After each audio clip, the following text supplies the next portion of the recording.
नमस्कार, डिजिटल में स्वागत है आपका। मैं हूं अंशुमान आनंद और इस वक्त बिहार चुनाव परिणाम की तस्वीर काफी हद तक साफ हो गई है। हम दर्शकों को बता दें कि इस वक्त भारतीय जनता पार्टी सबसे बड़ी पार्टी बन के उभरी है। उसके पास 94 सीटें जाती हुई दिख रही हैं। भाजपा ने 101 सीटों पर चुनाव लड़ा था और उसमें से 94 सीटें यानी कि 90% ज़्यादा सीटें भाजपा जीती हुई दिखाई दे रही है। वहीं जेडीयू 83 सीटों पर आगे है।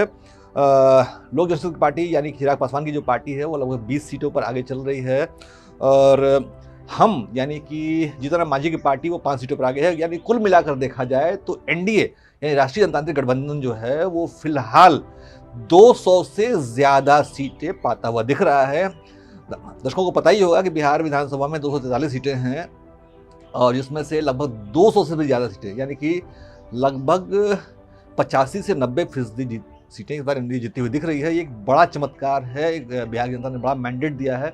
हम दर्शकों को बता दें कि जो लोग महागठबंधन के जो नेतृत्वकर्ता तेजस्वी यादव लोग दावा कर रहे थे कि वो बिहार में सरकार बनाएंगे, वो युवा वर्ग के समर्थन का दावा कर रहे थे। तेजस्वी यादव की हालत ख़राब है। राघोपुर सीट है उनकी जहाँ से वो चुनाव लड़ रहे हैं।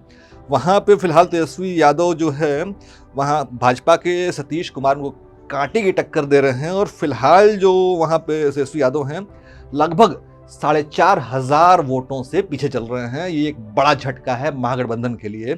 वहीं पे जो तारापुर है, तारापुर से जो डिप्टी सीएम हैं सम्राट चौधरी वो चुनाव लड़ रहे हैं और वो 19,000 सीटों से आगे चल रहे हैं। ये भाजपा के लिए अच्छी खबर है। महुआ सीट बहुत इंपॉर्टेंट थी क्योंकि वहाँ से लालू यादव के जो सबसे बड़े बेटे हैं तेज प्रताप यादव वो चुनाव लड़ रहे थे इंडिपेंडेंट आइडेंटिटी से अलग होके, लेकिन उनके सपने ही रह गया क्योंकि वो चौथे 5वें नंबर पर चल रहे हैं और कोई चांस नहीं है कि तेज प्रताप यादव वहाँ से महुआ सीट से जीत पाएँ। एक और सीट है मोकामा की जो कि बहुत ही हाई प्रोफाइल सीट मानी जा रही थी क्योंकि यहाँ पर बाहुबलियों की टक्कर थी। बाहुबली राजनेता अनंत सिंह यहाँ से चुनाव लड़ रहे हैं और उनके सामने खड़ी थी बाहुबली नेता सूरजमान सिंह की पत्नी वीणा देवी। लेकिन मोकामा का रिजल्ट आ चुका है और अनंत सिंह एक बड़े मार्जिन से वहाँ पर जीत हासिल कर चुके हैं। जैसे कि पहले उम्मीद थी मोकामा सीट पर दुलाराम यादव की हत्या हुई थी, इस बार ये सीट पूरे देश में चर्चा का विषय बन गई थी, लेकिन मोकामा सीट अब अनंत सिंह जीत चुके हैं। अब बात करेंगे हम आगे रघुनाथपुर सीट की जहाँ से ओसामा शहाब नाम के एक सज्जन चुनाव लड़ रहे थे, एक शख्स चुनाव लड़ रहे थे। इनकी खासियत ये है कि ये सैयद शहाबुद्दीन के बेटे हैं, उसी माफिया सरगना सैयद शहाबुद्दीन के बेटे जिनके नाम से कभी बिहार में थर-थर कांपते थे लोग। तो आरजेडी ने उसी माफिया के बेटे को टिकट दिया और उसने नारा लगाया कि शहाबुद्दीन अमर रहें।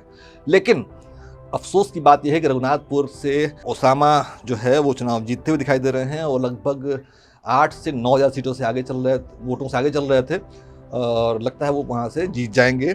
लेकिन अलीनगर सीट जहाँ पे मैथिली ठाकुर लोक गायिका मैथिली ठाकुर चुनाव लड़ रही थी वो फिलहाल लगभग 5,000 वोटों से आगे चल रही हैं और सुबह से ही उनकी लीड बनी हुई है।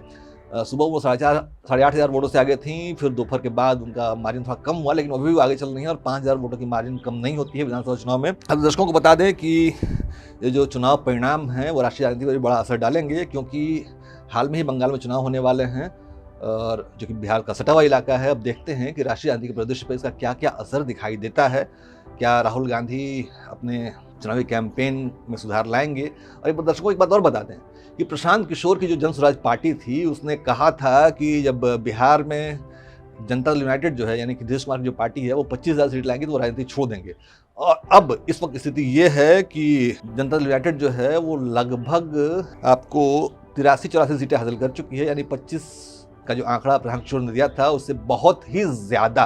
तो क्या प्रशांत किशोर अब राजनीति छोड़ने की तैयारी करेंगे? लेकिन देखते हैं, राजनीति में तो गलत बयानी, झूठ बोलना बहुत ही मामूली बात मानी जाती है। देखते हैं प्रशांत किशोर क्या करते हैं।